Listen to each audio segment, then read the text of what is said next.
Selina, welcome to the Personal Best podcast. Thank you so much. I'm so excited to be here. It's nice to be on the couch because I'm so used to watching all your episodes. Oh yeah, and I just love it. It's nice to have you here, and I feel like it's nice to finally have another girl on the podcast because Has it been a while? Yeah, and as much as my guests have all been amazing, I want to remind people that like us girls are doing hard things too.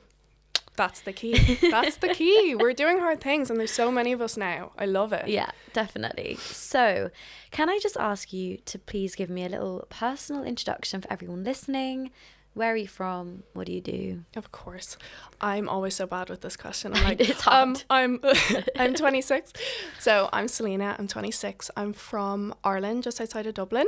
I'm in London a lot because my boyfriend moved here in May for work. So I'm here like once a month, and that's what kind of set me up in London, because people are like, what do you mean you live in Ireland and you have a run club in London? Like, people just can't seem to understand it.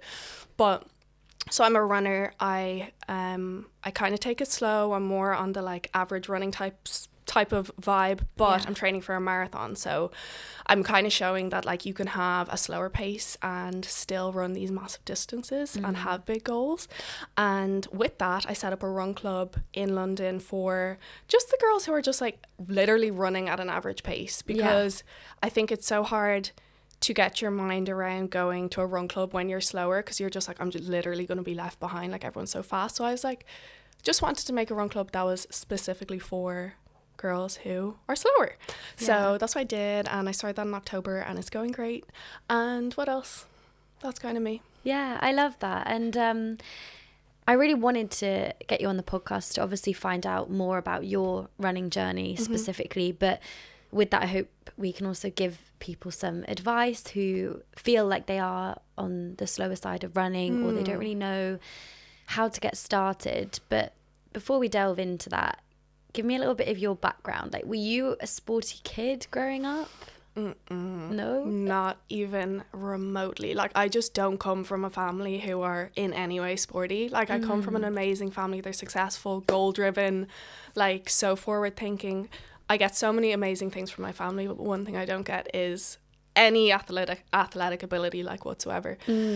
So I didn't grow up with it. And then during school, I was that girl who just, like, PE, it was like, Dad, PE's cancelled today, I'm coming home. And he would just be like, sure, like, don't have the kit with me, sorry, I can't go. Or like, I played hockey because I had to, but I was on the worst team. And like, I hyperventilated one time when I was doing hill sprints, and I was just in the sports hall like, like having bless you.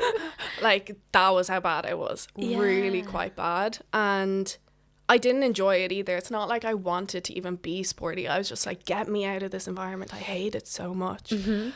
And then I came out of school and I was like, okay, because I love health and fitness. Well, I love health and I like the idea of being fit. Yeah. So I was like, okay, let's get into the gym. So I started going to the gym. I got a coach. And even to this day, like years later, I still don't enjoy the gym, but I still go.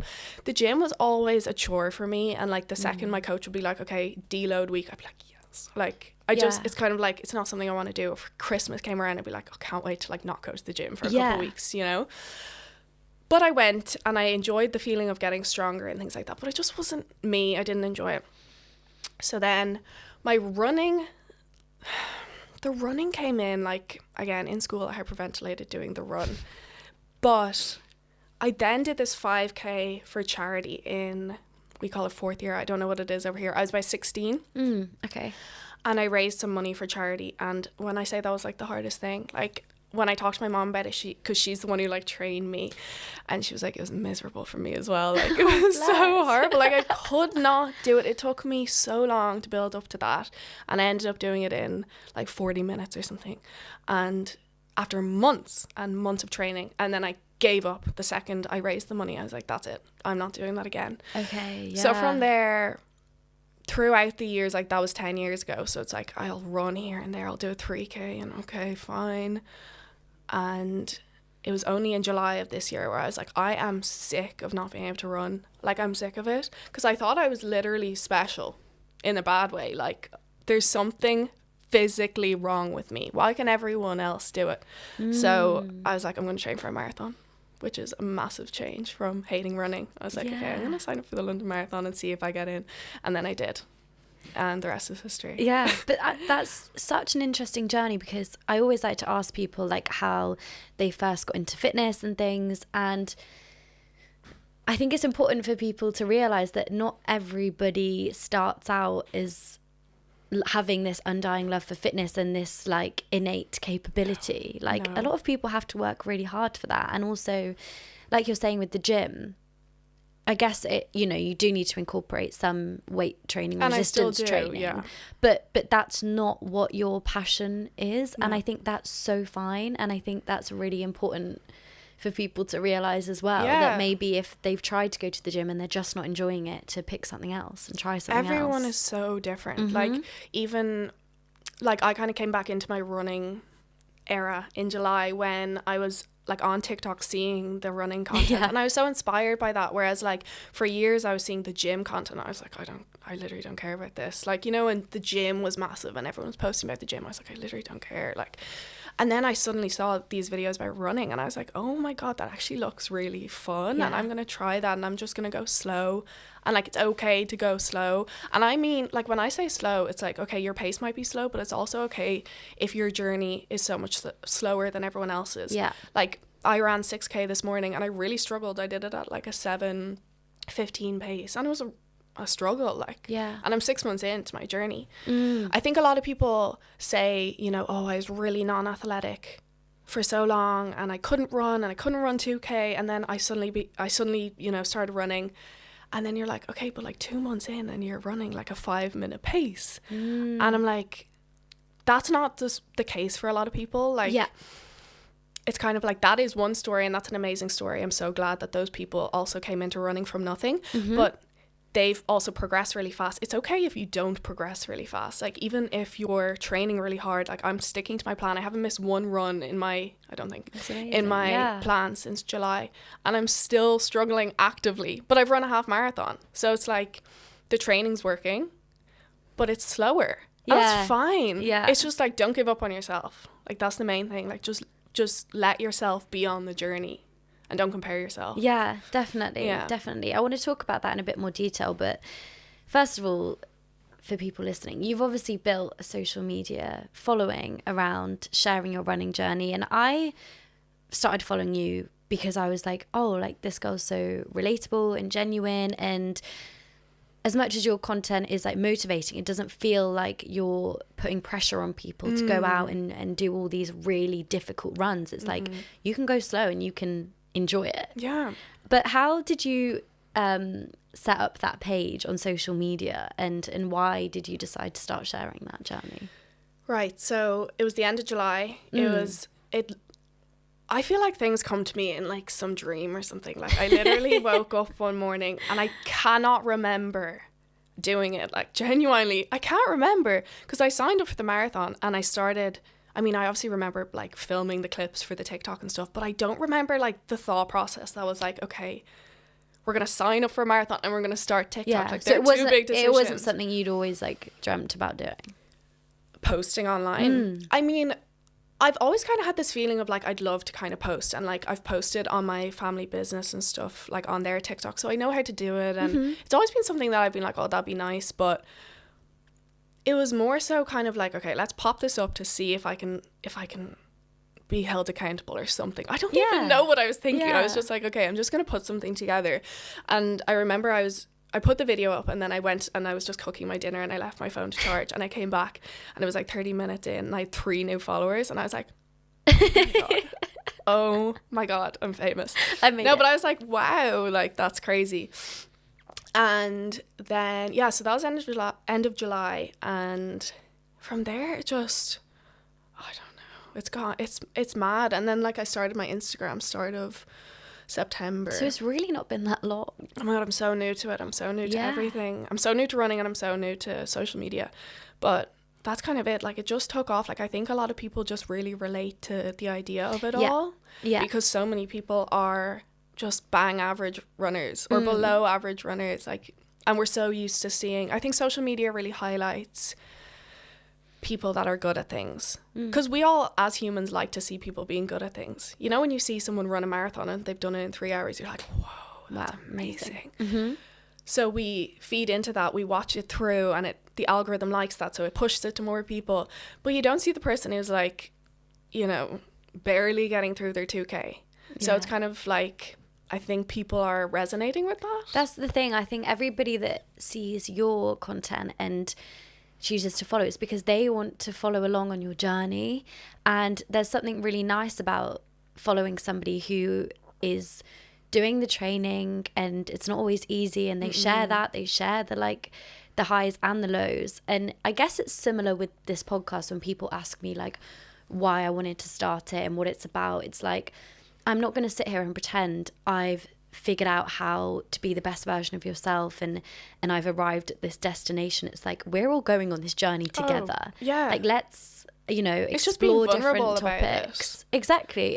People love that. I think we came from an era before where everything was so perfect on social media. Like, you were just showing your aesthetic morning routine, and like, it's like, that's not my life. Like, it's just not. I couldn't, even if I tried my best to make my life look super aesthetic, it's not going to happen. It's not. It's exactly. just not and my life. I don't think it would resonate with people in the same way. No. So just going back to what you were saying before, I feel like you do label yourself as a slower runner.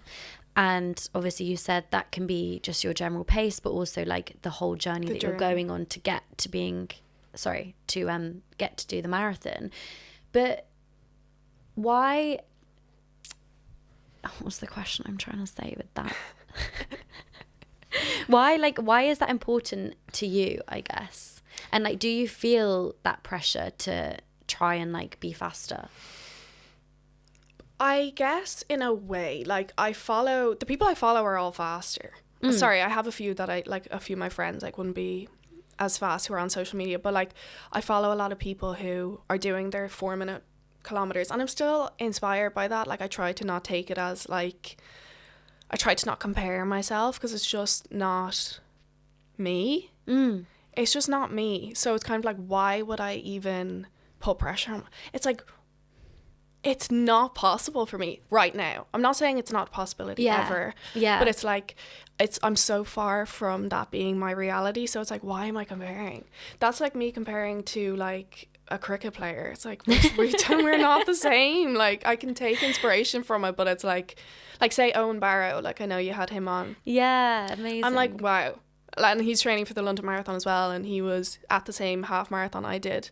We're on 2 different journeys, like, but I'm still looking at him like, that's so amazing. And it's inspirational to see him up and at it and running a half marathon around London at 5 a.m. on a Saturday. He did a 10K in Iceland, and it was like minus 100 degrees. I was like, I was so like proud of you for doing that, but that's not me. Out.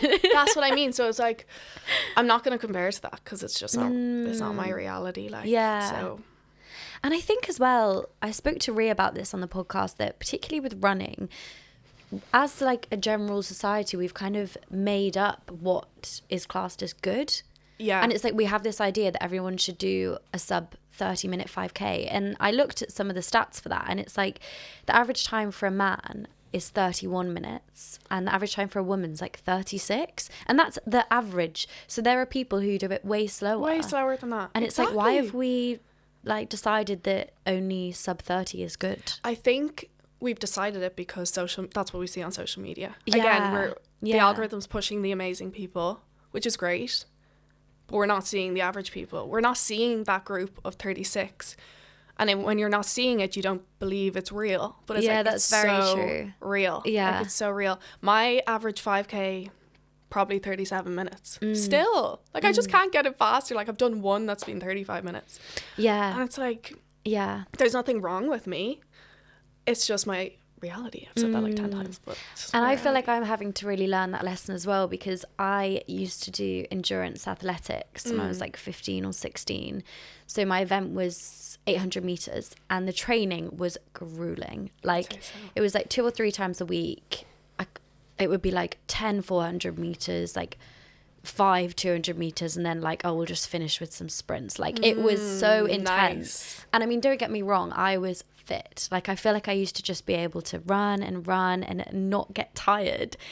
And now I'm just slowly getting back into running. It's like I need to let go of that ego, and I need to just start from where I'm at now. Just meet yourself where you are. That's the most important thing. Definitely. The thing is like, if you don't meet yourself where you are, you're going to continue to stay where you are instead of progressing. Yeah. And if you want to be that 5 minute per kilometer, like I know you were really fast, but just to anyone watching, like if you want to be that fast runner, how are you going to get there if you keep giving up on yourself? Like you need to do your 6 months of an 8 minute kilometer or whatever. If that's just who you are, if you're non-athletic, you need to put in that work where you're like, oh my God, I just did that 5K again in 40 minutes and it still feels as bad as it did like 3 months ago. Yeah. But maybe now you've done a 10K. Like maybe you've done a half marathon. For me, it's like building up the miles again, because I think I've always been consistent with my weight training. Like I do enjoy it, but I'd kind of set a limit on myself that I can only do 5K. Right. But that's because I hadn't tried to run further, because I know like a 5K loop, so I would just do that now and again. And you're probably trying to beat your time all the time. Yeah, and then but I'm not putting in the training, so that doesn't make sense. Exactly. And then it was a few days after Christmas, I didn't want to go to the gym, and I was like, I'm just gonna go out on a run. I left my phone at home, which isn't really the safest thing to do, but I know that area when you're quite by yourself, well. Because I was like, I just don't want to time it, and came back and I didn't really know how far I went, but it was like a 45-minute run. I know it was like further than I'd done recently. And then I was like, oh, like why did I set this limit on myself? That's the point. That's just what it is. It's just meeting yourself where you are. That's just my message through it all. Because I struggled with it for so long. Like I struggled. When I tell you I really thought there was something wrong with me, like I had, not in like you look sad there, but it's like, it's not in a sad way. I genuinely was just like, I cannot run. Yeah. Like, and I would tell my coach, like I've texted in my phone right now to my coach, only from like 7 months ago, being like, why are you making me do like a 5K? Like I can't. Like I literally can't, because also my heart rate would go really high. And I was like, this isn't normal. Like I never see anyone talking about this. I never see people going out having like their heart rate be 185 and surviving like or continuing their journey. Like it's not normal. I just never saw it. So I was like, there's something wrong with me, to the point where my coach was like, have you gotten it checked with the doctors and all? Really? Which I don't blame her for asking, but at the end of the day it was just because I was so unfit with my cardio, and that's fine. But I had to build up from that. But it's kind of accepting that. You're a bad runner. Like if you're just starting and you don't run, okay, I'm a really bad runner. That's fine, but I can become a good runner. Yeah. You just have to put the time in. It's something that Jenny said, and it really has stuck with me. She said, most people don't hate running, they hate running fast. And it's like a lot of people who, and running isn't for everybody, but a lot of people who've tried it and have given up is because if you're constantly running at an uncomfortable pace, it's not fun. It's fucking hard. Like your legs hurt, you're out of breath, you can't do it for more than like a few minutes.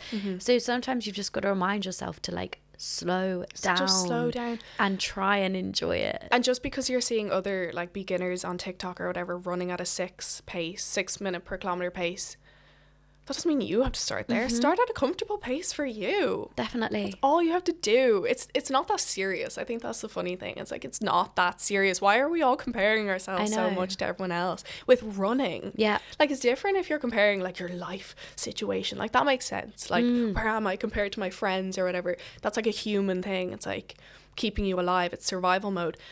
Comparing how fast you can run, like come on, we need to get out of that. Like it's not that serious. Like if I go out and do a 5K in 25 minutes or 35 minutes, no one cares but me. What's the difference?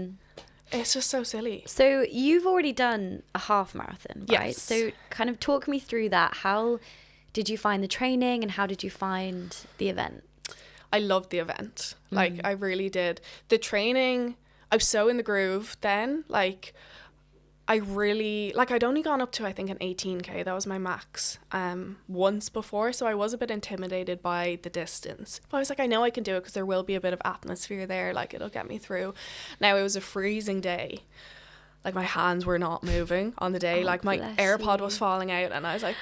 I don't think you had gloves in, did you? Yeah, I didn't bring my gloves with me. I was trying to, like, they literally wouldn't bend. So I was trying to, like, knock it out of my ear. Like, it was bad. And that was like 18K in, and I was like, I'm so tired. But I crossed the finish line and I was like, that was so amazing. Like, that was so amazing. I was so proud of myself. Yeah. And then, like, I popped it online and, like, everyone was so supportive, and there's just something so special about that. It makes you just feel like this is why I'm doing this. Yeah. Like, obviously I love sharing my journey online, but obviously sometimes like you'll wake up and you'll be like, oh, I have to go for a run, but then you're like, I don't want to film it. Like, but then you're like, that is why I do it, like, to get this support from everyone. It's just so special, and it just pushes you on to the next thing. Then, like, now the next thing's the marathon, and it's like, oh my god, I just know I'm gonna have that outpouring of love again, and it's like, it's really gonna get me there.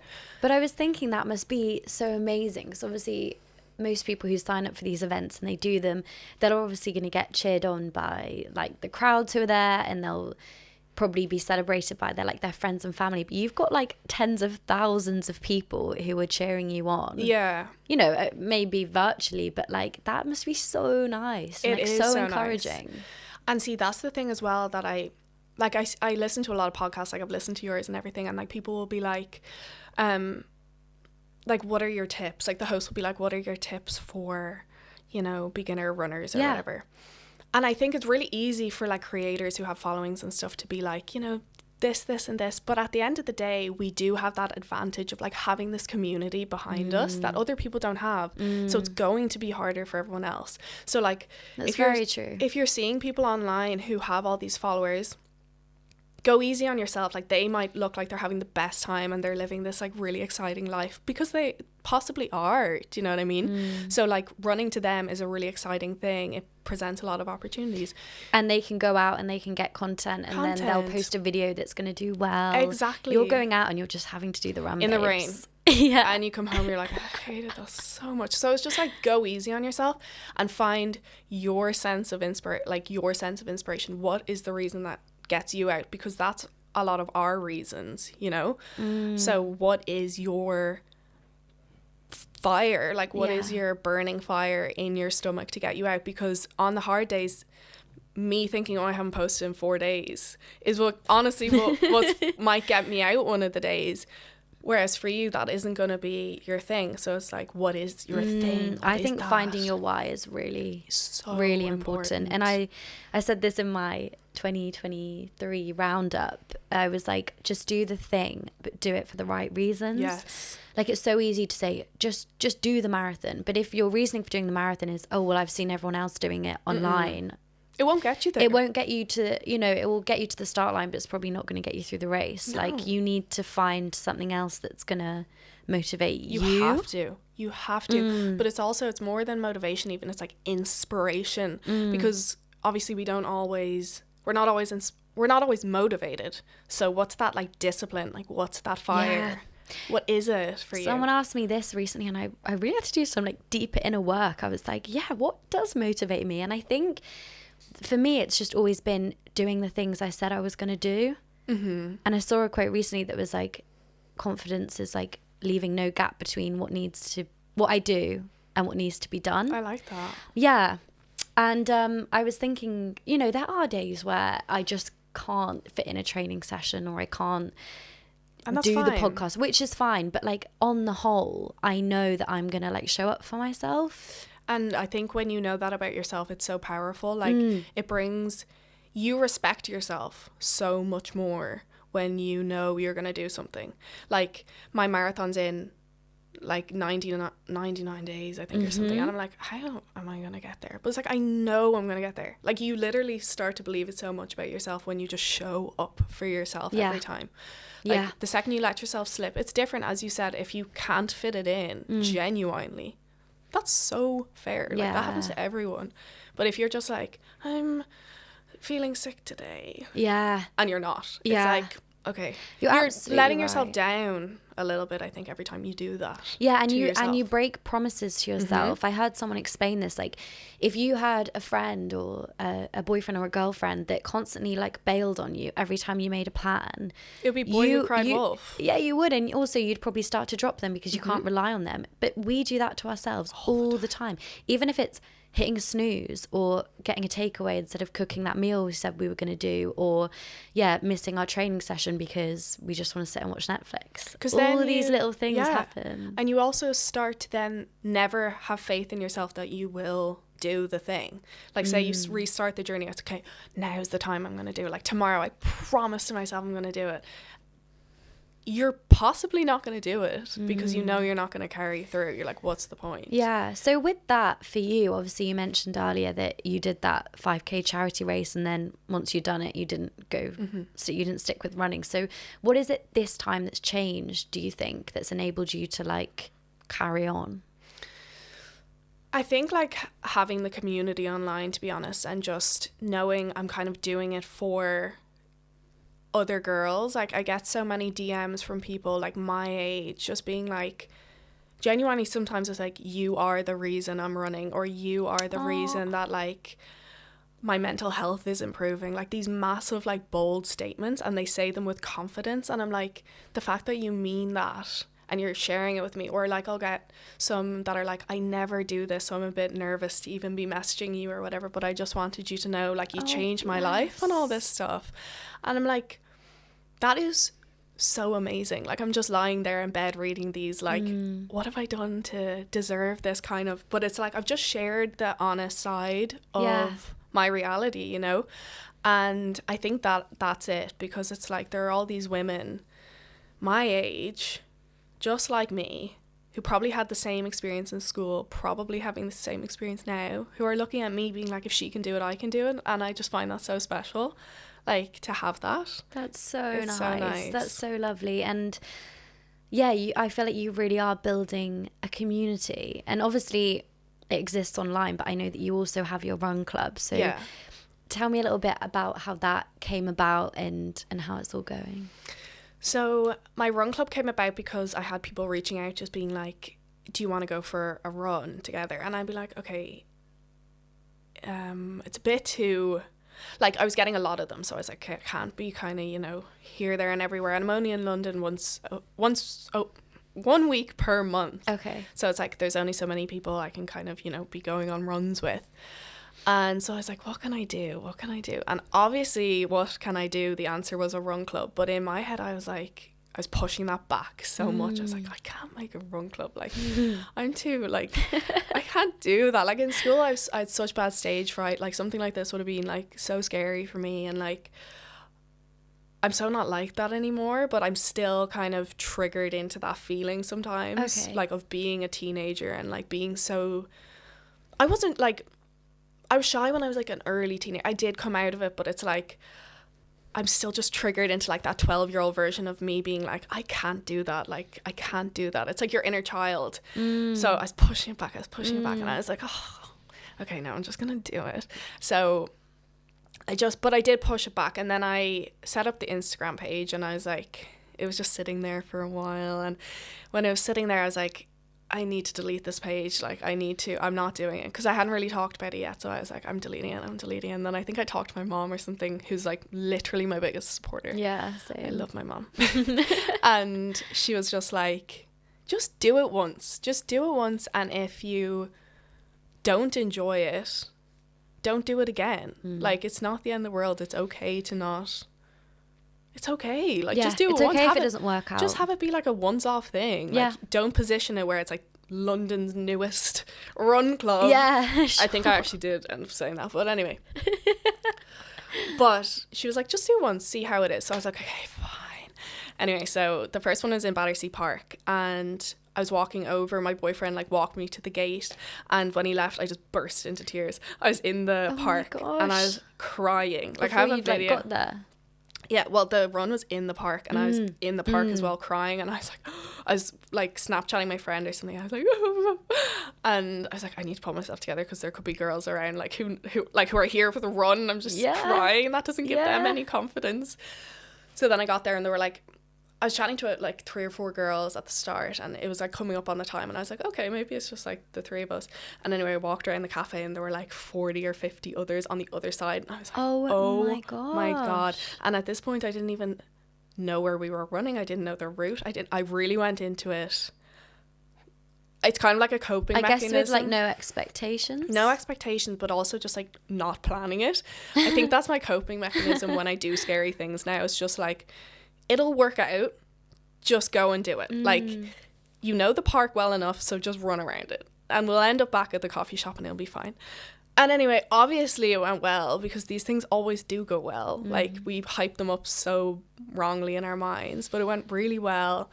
And then from there, the next one was in Hyde Park, I think. I do them once a month, and it was like 85 girls came to that one. And then we did it again, Battersea, and tomorrow it's in Regent's Park, and it's just going so well. And I'm like, how am I running a run club? Like, it just doesn't seem right in my mind, but I love it so much. Like, it's so rewarding.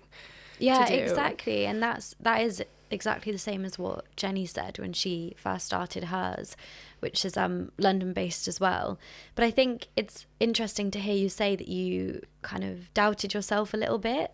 And I think it was even in one of the reels that you made about it, you said that you're coming to terms with the fact that you put yourself out there because you never were that person. No. And that it just goes to show you that our minds don't always know the truth. And I was like, yeah, that's a really important message, because we always catastrophize and we always think things are going to be worse than they are. And like the run club for you is such a brilliant example of you overcame that self-doubt, and like, look at what it's turned into. Exactly. It's incredible. And like, I was that girl in school who was just like, so I came out of being like really nervous into being myself, having a good group of friends, like everything was good, but it was like, I need to just stay in my box. Like, I need to just go along with what everyone else does, and I need to not be loud, and I just need to be in a box. And then I went into college, I went out, I was drinking and stuff, and I was like, I actually hate this. Like, I hate this. I obviously enjoy going out on a night out, but you know, first year college vibes, or sorry, you call it uni. First year, it's like every second day you're going out, and I was like, this is not me, and it's like my body was like literally rejecting it so much. It's like, stop, like, you don't want to do this. And I remember I told myself one day, I'm not doing this anymore. I literally just said it. I was like, I'm not doing things I don't want to do anymore. Like, I'm not going out if I don't want to go out. I'm not going out just because other people are like, what am I doing? Yeah, you're just conforming to what other people want to do. And no one cares if you're there or not. Like, obviously your good friends might be like, oh, we missed you or whatever, but it's like all the other people, like, why are you putting yourself through misery? Like, you protect other people's peace, but you're not protecting your own peace. Yeah. And then I also was just never like pushing myself much. I was never like, again, like, I come from a family who are like creative and entrepreneurs and doing amazing things, and I was just in my box, and I was like, what am I doing? Like, what am I doing? And then in college, I remember in my 3rd year of college, I ended up getting like best grades in my stream.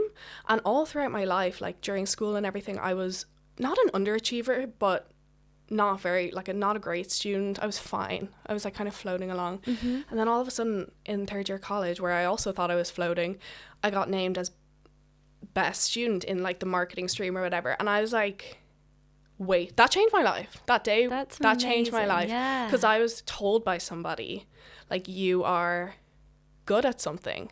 Obviously, like, my parents always tell me, I'm not saying that I'm like rejected. Parents are a bit biased. Like, they have to say that. So then he said that, and it was in front of everyone, and I was like, oh my God. And I swear that literally changed my life, just being like, oh, it just put faith in me, and I started to have faith in myself, and I was like, okay, it's time to just be like an overachiever. I don't know if that's even a good thing, but it's just put this fire in me. Like, if I try at things, that was me not even trying. If I try at things, like, what could my life become?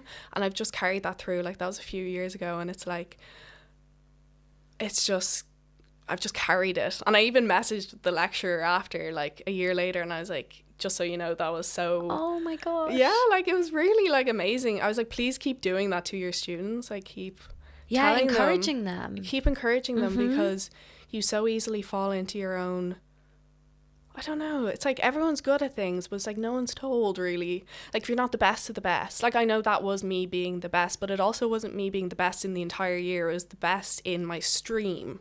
And I was like, it's so nice for him to kind of acknowledge that. Yeah, we all need that encouragement, we all need I that think. because otherwise you just start to get so in your head and be like, I'm not good enough, or I'm not anything special, or I'm not gonna amount to much. Not that I thought that about myself, but it's so easy to think that about yourself. I do understand that, especially when you haven't like got any other evidence yet. It's like, well, how do I know like where I'm gonna end up? And you're so impressionable at that age. Definitely. It's just... Yeah. And I know that, so off the back of the Run Club, I know you've done an interview with the Financial Times. Oh my God, I think you did an interview with the BBC as well. Like, how does it feel being given opportunities like that now? Oh my God. I Imposter syndrome, like massively. It doesn't feel real. Like I grew up with my uncles like reading the Financial Times and then all of a sudden like I'm in it and I'm just like, what? And like I did the BBC interview in my bed in my pajamas, like because it wasn't on like Zoom or anything, so I was like literally just in the same bed I was in before I started all of this, talking to someone from the BBC. It just doesn't connect in my mind, but obviously it's so exciting and like I don't know how to explain it. It's just really weird. It's really strange. It doesn't like connect. Yeah. Like I don't think in my head like, oh my God, I'm in the Financial Times. It's like such a disconnect. Like how am I in the financial, like what have I done? I don't get it. But it's amazing like to be given those opportunities and to be acknowledged. And it's like you just put your videos up. You don't know who's watching. You just don't know who's watching. I know. That's why I think just the power of social media is crazy, because in such a short span of time, you can go from being a nobody, and I only mean that in terms of like other people with a presence don't know online, you. Yeah, to then like tens of thousands or hundreds of thousands of followers and people who then feel like they know you and they want to talk to you and they want to know more about you. So and it's strange. Like, it's crazy. It's so strange. Like I was in my local like shopping centre, like just going shopping recently, and I was dressed genuinely like could have been in my pajamas. I wasn't, but like I may as well have been. And someone came up to me and I was like, oh my God, I need to stop doing this. Like I need to stop looking like a slob. Like it just hasn't connected with me yet. Like I genuinely looked so terrible. Yeah, that people might know you. Yeah, and I was like, oh my God, I need to put a bit of effort into myself. Like, because my natural instinct is that this stuff isn't part of my life. Yeah, and also with social media, it does feel so, it's like such a separate part of your identity in a way. Like it's all on your phone. Yeah, so it's not a tangible thing. Like when you pick up your phone, it's like, oh, there it is. I know, it's but so you put weird. it down and it's gone. But like that number of people following you are real people who live their own lives. I know. And I've had a few people, only people I know, like come up to me at like my hometown or at uni, and they've said, oh, I've seen your podcast, like, you know, it came up on my TikTok or something, and I get all shy. I know. Because it's like, as much as I want people to see it, when they tell me they have, I'm like, it's this feeling of like, oh, I don't want you to see. It's like you don't want to be seen. It's this fear of being seen, but you're putting yourself out there. Mm-hmm. And I think the second you actually stop being afraid to be seen and actually just own it, because I'm the same. Like if my friends bring it up, I'm like, shut up. Like we're not talking about that today. And like then we end up never talking about it. Yeah, exactly. Exactly. Yeah, it's just the fear of being seen, and it holds so many people back, I think. So just to like round this up, you've obviously got the Run Club going on, which is a monthly thing, and I know you've got the marathon in April, and do you work for your parents' company as well? So you do that, like, you know, what are your goals moving forward? What are your ambitions? Like, where do you see yourself in a few months' time? A few months' time. So a few months' time I'll have done the marathon, which is mental. And then I'm doing Hackney Half as well in May. And then, honestly, my life is so up in the air. Like, my boyfriend, his lease is up in May. So he moved to London in last May. He's from Ireland as well. And his lease is up, so I'm like, what's going to happen then? Like, I don't know if I'll come here for a bit. Like, I don't know. It's a bit, like, unsettling at the moment in a way of, like, I kind of need to figure it out. But I think just to kind of keep going, like just keep going every day with what I'm doing. Yeah. And just see where it goes. Like just see where it goes and not put too much pressure on myself, because I put a lot of pressure on myself and I try to be everything for everyone, and I just want to take it day by day. Like, I'm kind of done with being everything for everyone. Like, it's very tiring. So just go with the flow. Yeah. See where it all takes me, because I don't know. I think with this industry, it's like you actually, in a year's time, it could all be gone, or you could be like on a billboard in Times Square. Exactly. Like, you just don't know. I feel like your journey has been such a testament to that exact thing, is like, you just don't know what's going to happen. So you've kind of just got to keep doing you and hope for the best. And I read a quote recently that said, enjoy being in the process of becoming. And I was like, that's so nice, because I think for people who want to better themselves and make progress in whatever domain that is, you can kind of get too caught up in that, and actually you're not present, and you're not appreciating where you're at. So yeah, enjoy being becoming. That's so true though, because otherwise what is your life? What are you doing with your life if you're just constantly chasing goals?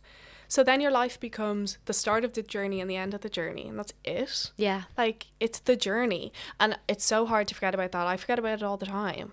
Like, right now where we are, me and you sitting across from each other, this is life. It's like, there's no point in thinking 5 years ahead, because in 5 years time we're going to be like, oh, wasn't life so amazing 5 years ago? It's like, why are we always focused on something else? Yeah totally agree. I was going to go off on another tangent, but I need to round this up. So the very last question I want to ask you is, if you had to give a piece of advice or a quote or a mantra to help people achieve their personal best, what would it be? Okay, so I know you ask this all the time, so I was actually thinking about it on the way here, and I was like, okay, will I plan something, or will I kind of just come up with it? Yeah, wing it. On the spot, based on what we talked about. And I was like, okay, I'll do the second one.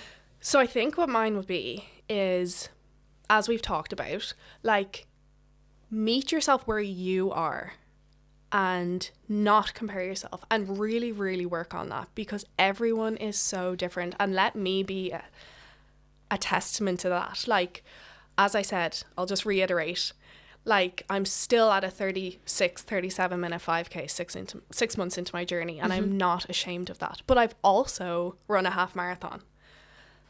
That's what I've built up in those 6 months. Yeah. I've gone from basically nothing to a half marathon. Yeah, my time is not improving, but is that everything? No, it's really not everything. So it's like, be on your own journey, stick to your journey, have faith in yourself,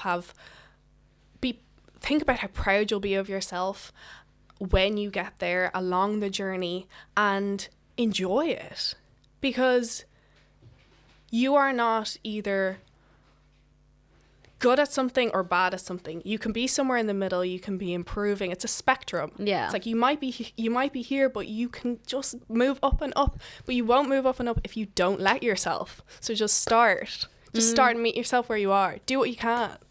Such good advice. And to use a running metaphor, I just think, run your own race. Run your own race. And don't be afraid to be at the back. Exactly. I was at the back. Exactly. I was at the back today for Jenny's Run Club. I was at the back. But I think I commented on one of your posts. I was like, you were still faster than everyone sat on the sofa. Exactly. You still did it. So, yeah, I honestly think you should be so proud of yourself. And I think what you're doing and what you're sharing on social media is clearly already helping so many people, whether that is influencing their running journey or just helping them have some confidence in themselves. And I honestly just hope that platform like grows and grows for you, because yeah, it's really inspiring. Thank you so much. And thank you so much for chatting with me today. Thank you so much for having me. That time flew. It does. Is it over? It does. Feels like it just started.